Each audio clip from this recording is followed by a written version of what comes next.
Welcome to Dialogue. So today we're diving deep into something that, well, almost everyone thinks they understand. Something that feels very familiar. Something we might have learned about as kids. Exactly, the Ten Commandments. But we're looking at them through a completely different lens today. What if this text wasn't about blind faith or a set of arbitrary rules? What if it was actually humanity's first emergency user manual? That's the core of it. We're looking at these guidelines not as religious demands, but as essential, practical guardrails for civilization. Right. I mean, we look at ourselves today with our gene editing and our AI, and we just assume we're more advanced, that we're morally superior. But that's the paradox, isn't it? Our tech progress, it sort of masks this profound ethical stagnation. It really does. Because emotionally, psychologically, we are running the exact same operating system that humanity ran on millennia ago. Fear, ego, tribalism, that panic over scarcity. The obsession with power, it's all still there. Like we have this brand new hardware running dangerously outdated software. Which brings us to the central hypothesis we're exploring. These principles, they weren't handed down because humanity was thriving. No, not at all. They were emergency instructions. The equivalent of a fire alarm being pulled for a species that just keeps driving itself drunk through history. And what's really shocking when you dig into the analysis is how closely our world today mirrors the conditions that required those rules in the first place. It's uncanny. We can launch rockets, but we are just as ethically unmoored. We're facing the same pressures, fragmentation, inequality, a total collapse of trust. We have all this power, but we seem to have lost the instruction manual on how not to destroy ourselves with it. Okay, so let's set the scene, because you can't understand the rules without understanding the context. Right. This wasn't some calm philosophical debate. The analysis we've been looking at describes it as a riot with sandals. And that phrase is just perfect, because it grounds the whole thing in a very harsh reality. We were talking about millions of people. Not a small, tidy village. Millions of people who had just escaped centuries of the most brutal, dehumanizing slavery imaginable. They were traumatized, they were psychologically shattered. And they're wandering in a desert. An unforgiving, harsh desert with zero safety net. Can you imagine the stress levels, the basic building blocks of a functioning society? They were all just gone. No stable economy. Every single day was a fight for food and water. No legal system. So, any dispute was settled by whoever was strongest or shouted the loudest. And maybe most importantly, they had no shared identity beyond this collective trauma. That is a recipe for implosion. Yeah. You have millions of people with, frankly, acute PTSD, all arguing over who's in charge, where the next meal is coming from. And which gods to pray to. And all this while surrounded by hostile tribes just waiting for them to show a moment of weakness. Without some kind of immediate, decisive ethical scaffolding, that crowd would have just torn itself apart. And the social code they were working with, the one they brought with them, it was completely toxic for any kind of long-term survival. Absolutely. Before these principles were introduced, the rule book was dangerously simple. Justice was just revenge, only bigger. Exactly. And authority. That belonged to whoever had the most muscle or the sharpest sword. Morality was just whatever helps my little group. Right now, today, everyone else be damned. And that kind of framework is, well, it's mathematically designed to fail. If revenge is your justice system, violence doesn't stop. It just escalates. Every act creates a new grievance that demands a response. And if brute force is the only authority, trust becomes impossible. You know that anyone stronger than you will eventually exploit you. So this analysis argues that without some kind of standardized, higher set of rules, societies they eat themselves. They do. They consume their own people, their own resources, their own future. It's a vicious cycle. So these weren't rules to make good people better. This was about stopping an immediate and total breakdown. It was pure survival technology. It was the scaffolding you need to turn a mob, a temporary collection of scared individuals, into a society, something that could actually last. They had to impose rules that went beyond that immediate primal urge for survival. And you can even see the strictness of the rules not as cruel, but as a form of emergency triage. You have to stop the bleeding before you can do complex surgery. That's a great way to put it. This wasn't a graduation ceremony. No, it was air traffic control trying to pull a plane out of a nosedive. Okay, so with that context, that this was an emergency intervention, let's walk through each principle. And we want to get past the surface level interpretation. Right. What was the core sociological purpose? Yeah. And how does violating it cause the same friction in our lives today? Because the problems they were solving, the lust for power, the reliance on lies, the poison of envy, There are problems too. They're universal. The human operating system has the same bugs it's always had. So, principle 1. You shall have no other gods before me. This sounds purely theological. It does, but the practical translation is stop outsourcing your sense of meaning. Stop giving your power away to some external fleeting force. Whether that's a person or an idea Or status, or fear itself. Back then, people literally kneeled to things that felt powerful and immediate. The storm that could destroy their crops.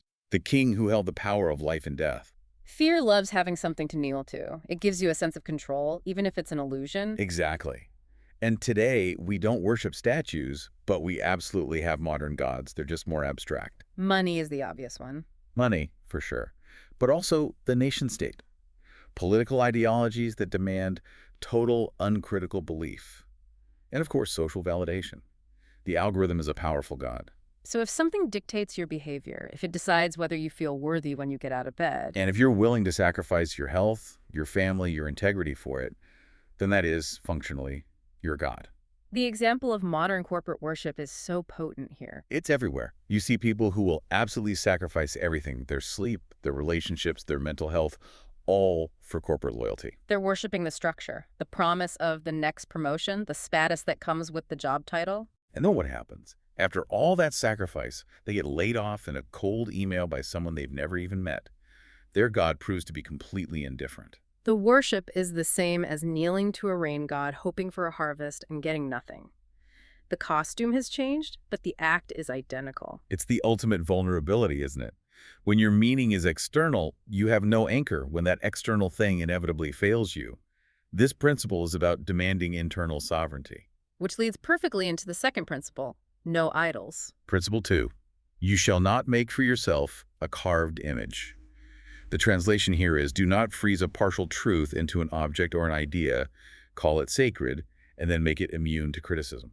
The Goro calf is the classic example, right? A quick, tangible fix for an invisible, absent leader. But idolatry is so much bigger than a metal statue. Idolatry is what happens when we stop asking questions, when we become afraid to challenge the sacred thing. And our modern idols are, in a way, much more dangerous because they're ideas. They are. We see a flag, or really the idea of nationalism, used as a moral shield to justify almost any action. Or political ideologies that are treated as infallible, where even asking a nuanced question is seen as betrayal, heresy. And we absolutely see leaders treated as messiahs. People will twist themselves in knots to defend something their leader does that they would immediately condemn if the other side did it. That's what the analysis calls tribal hypnosis. It's not ethics anymore. Not at all. The morality of an act is judged solely on who did it. If my team does it, it's a necessary strategic move. If your team does it, it's a moral outrage. That's the new golden calf. It's the worship of the team jersey. The line gets crossed when the ideology or the leader becomes the source of truth, rather than something that should be scrutinized by the truth. A healthy system has to be able to self-correct. And idolatry shuts that correction mechanism down. You see it in corporate culture, too.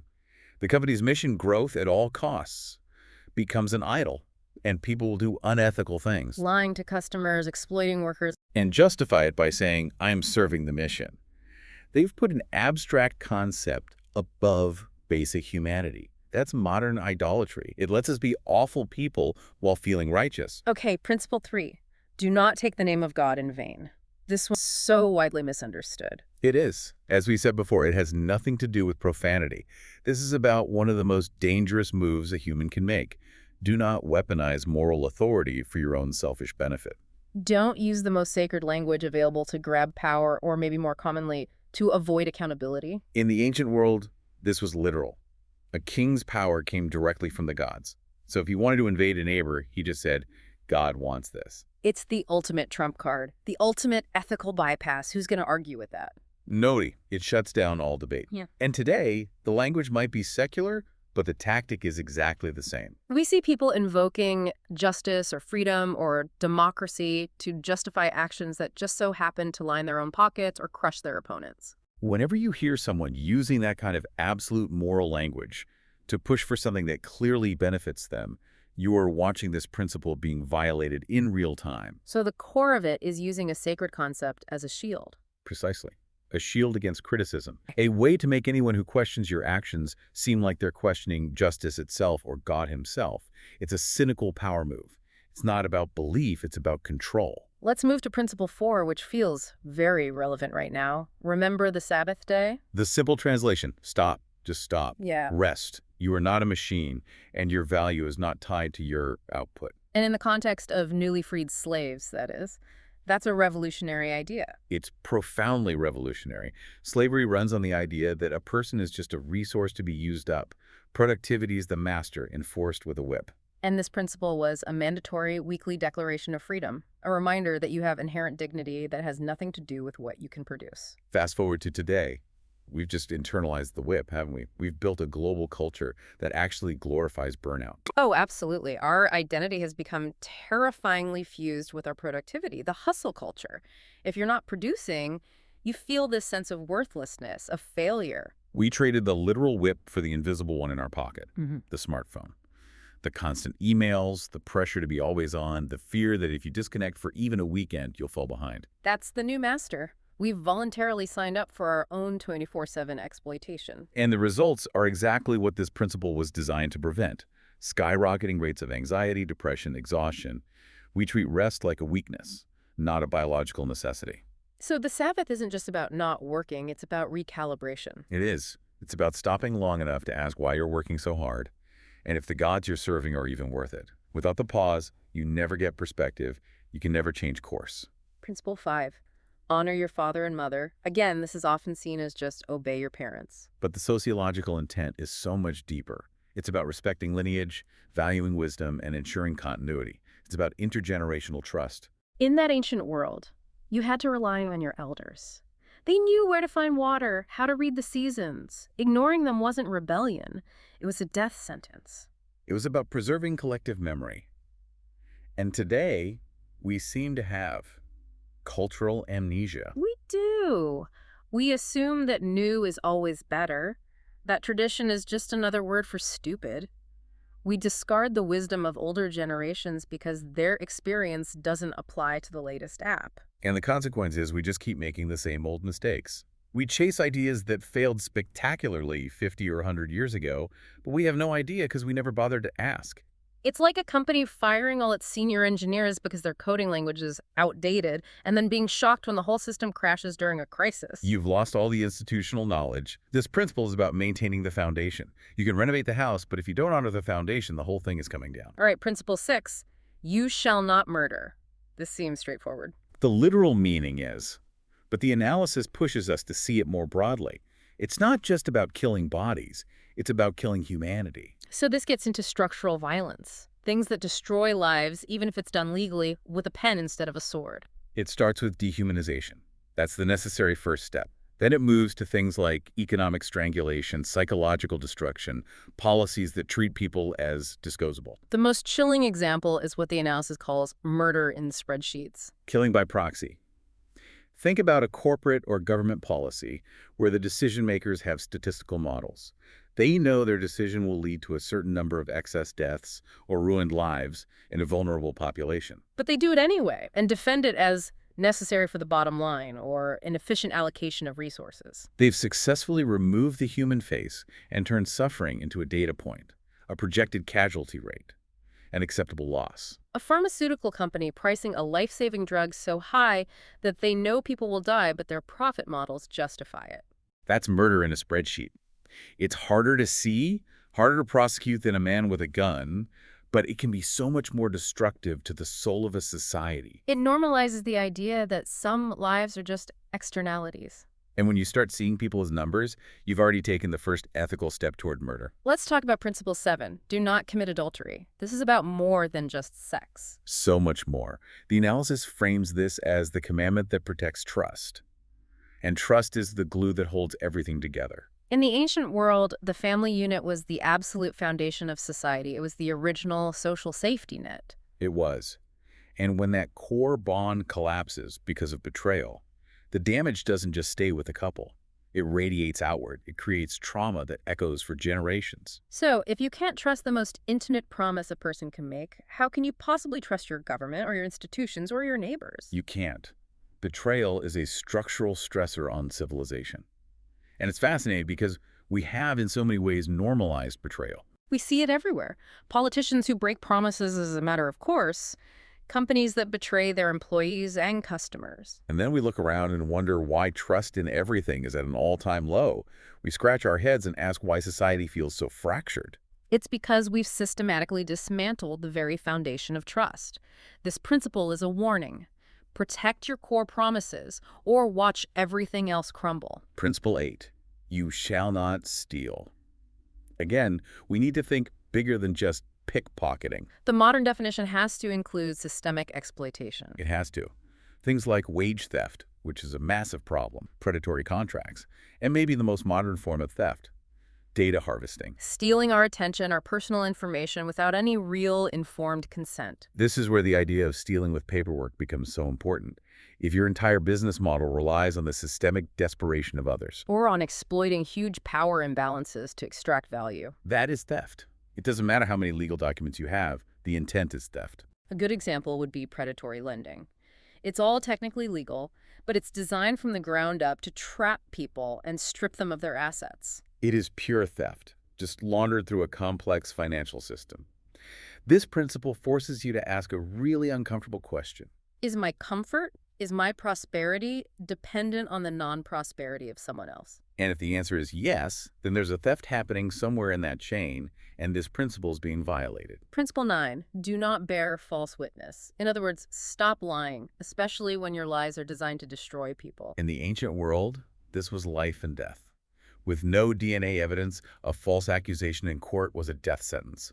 The power of a lie was immediate and final. And today, we're living in a full-blown truth crisis, amplified by technology. We have industrial-scale misinformation, coordinated online mobs that exist only for character assassination, algorithms that are designed to promote outrage over accuracy. And the analysis makes a crucial point here. Truth didn't just vanish, it was drowned. It was drowned by noise. Because truth is slow, it's nuanced, it takes effort, lies, outrage, emotional manipulation.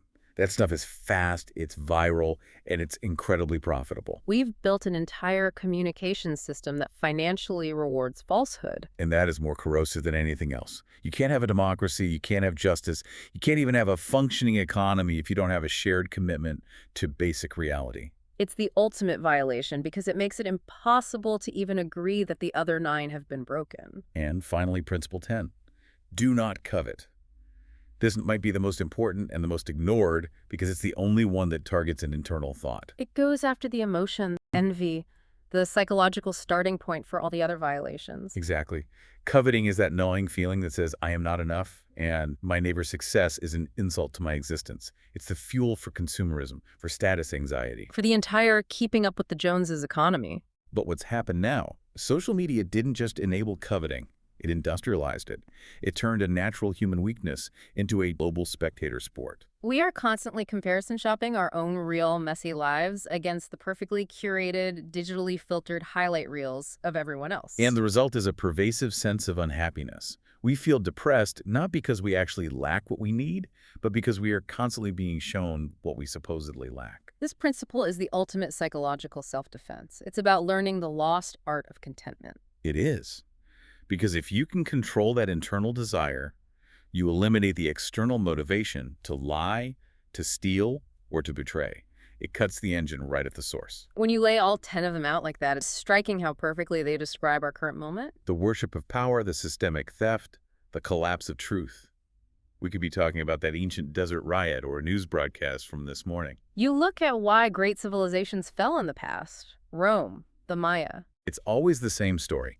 Moral decay, runaway inequality, power concentrating in the hands of a few, and the loss of any shared ethics. And we are just replicating that pattern, only we're doing it faster and with, better branding. We can lie to millions in a second. We can steal billions with a single algorithm. We worship abstract idols, our political party, our stock portfolio, with a fervor that would make an ancient priest blush. We have better tools, but the same vulnerable human psychology. We keep running the same disastrous experiment and seem shocked when we get the same disastrous result. We've become geniuses at engineering the world outside of us. but we are complete amateurs at engineering our own ethical behavior. And that's where this becomes so compelling, because once you strip away the specific cultural packaging, you realize these aren't just one tradition's rules. No. Every major wisdom tradition in human history arrived at the same fundamental conclusions about how to reduce suffering. It confirms that these aren't arbitrary rules, they're more like sociological laws, like gravity. Exactly. They are the objective requirements for a sustainable, cooperative society. So when someone dismisses these principles as just, outdated religious rules, They're not just dismissing one book. They're dismissing the collected survival wisdom of the entire human species. so if we pull all of this together, Mhm. what's the final picture? I think the true purpose of these principles was never about restriction for its own sake. It was about putting up guardrails. Guardrails against our own predictable, self-destructive tendencies. So ethics aren't a cage. They're a survival technology that actually makes long-term freedom possible. They exist because the raw, unchecked human operating system, that software of fear and greed, it produces suffering every single time. It's a predictable bug, and these principles are the patch. The warning for all of us, then, is pretty stark. It is. Civilizations don't collapse because they run out of technology or intelligence. We have more of both than any society in history. They collapse because they refuse to live by the wisdom they already have.